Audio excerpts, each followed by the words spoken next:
Fortnite est un jeu en ligne développé par Epic Games, qui a été publié sous la forme de différents progiciels proposant différents modes de jeu qui partagent le même gameplay général et le même moteur de jeu.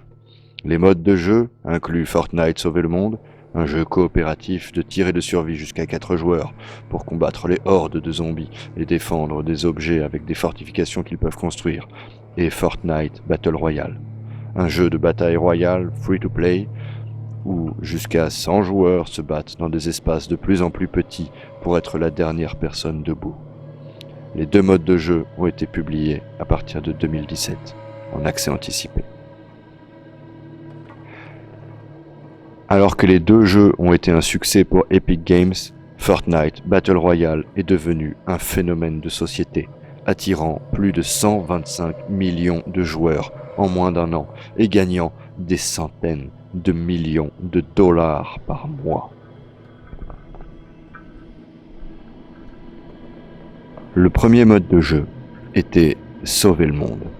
Nous allons vous montrer dans cette vidéo en quoi ce n'est absolument pas la volonté des développeurs.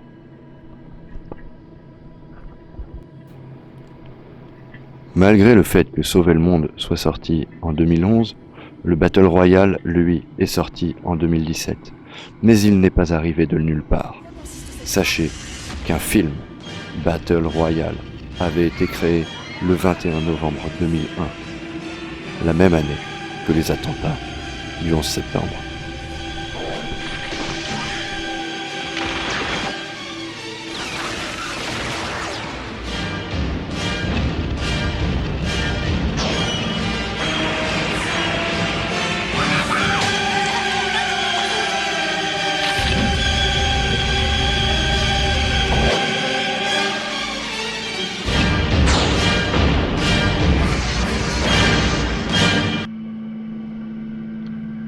Lorsqu'on lit bien les statuts Epic Games, on se rend compte que c'est une société anonyme.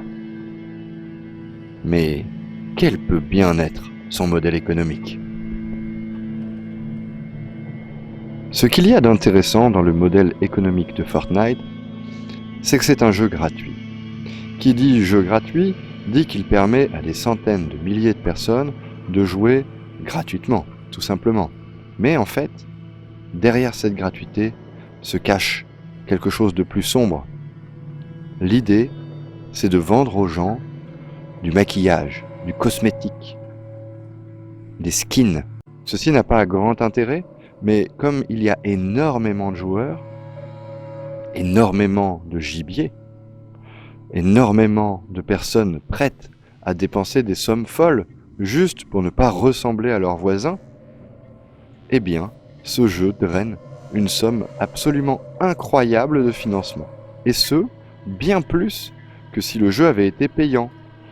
Voilà, si le jeu avait coûté, par exemple, 10 € à l'achat, eh bien, il y aurait beaucoup moins de joueurs, et donc beaucoup moins de personnes pour dépenser 10 € dans des bottes roses ou un skin de licorne, tout simplement.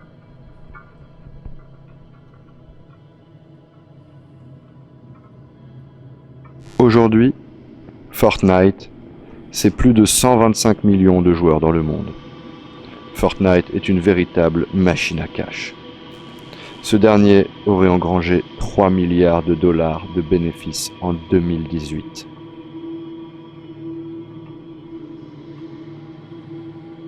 En juillet 2018, les estimations prêtaient au seul jeu Fortnite un chiffre d'affaires de 1 milliard de dollars.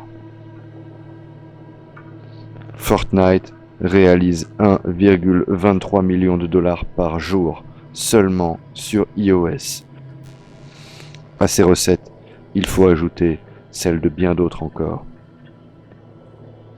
Epic Games, qui n'est pas coté en bourse, n'a pas l'obligation de dévoiler ses résultats financiers. L'entreprise serait tout de même valorisée 15 milliards de dollars selon le Wall Street Journal. Elle a levé 1,25 milliard cet automne. Mais où peut bien aller l'argent d'Epic Games, une société américaine ? Nous allons vous le dévoiler. Il est temps de vous révéler les liens cachés entre Epic Games et le gouvernement américain.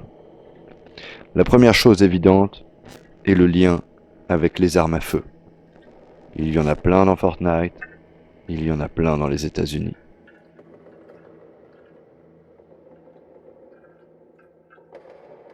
L'autre lien évident, c'est celui du mur. Dans Fortnite, on en construit plein. Aux États-Unis, on en construit un.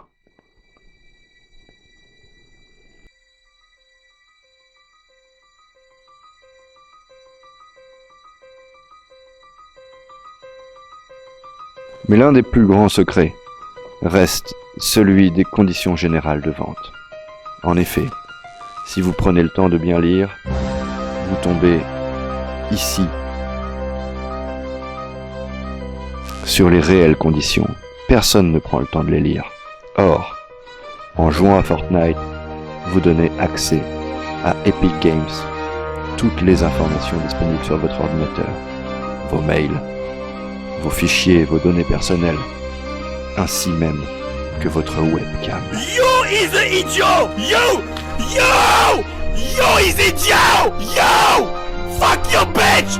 Fuck you! Regardez ce que nous avons pu récupérer des webcams. Sale violeur! Il est relativement angoissant de voir des jeunes dans cet état-là. Regarde, Hamburg, regarde! Mais putain! Mais même de dos, je l'ai pas! Même de dos! De dos, je l'ai pas! Los, friss meine Geschwänze! Scheiße! Du Hurensohn, ich werd dich umbringen!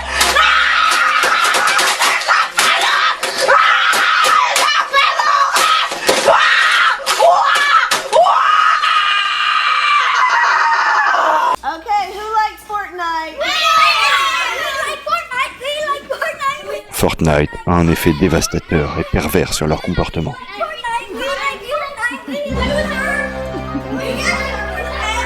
En réalité, l'objectif est de déstabiliser les plus jeunes pour ruiner notre société. L'idée étant de réduire l'Union européenne à un unique pays de chômeurs. Cela déstabiliserait complètement l'économie et permettrait aux États-Unis de régner en maître sur le monde.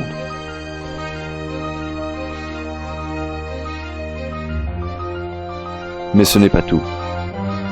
Le plus grand secret d'Epic Games reste à dévoiler. En réalité, si l'on recherche l'acronyme de Epic Games, qu'est-ce que nous trouvons?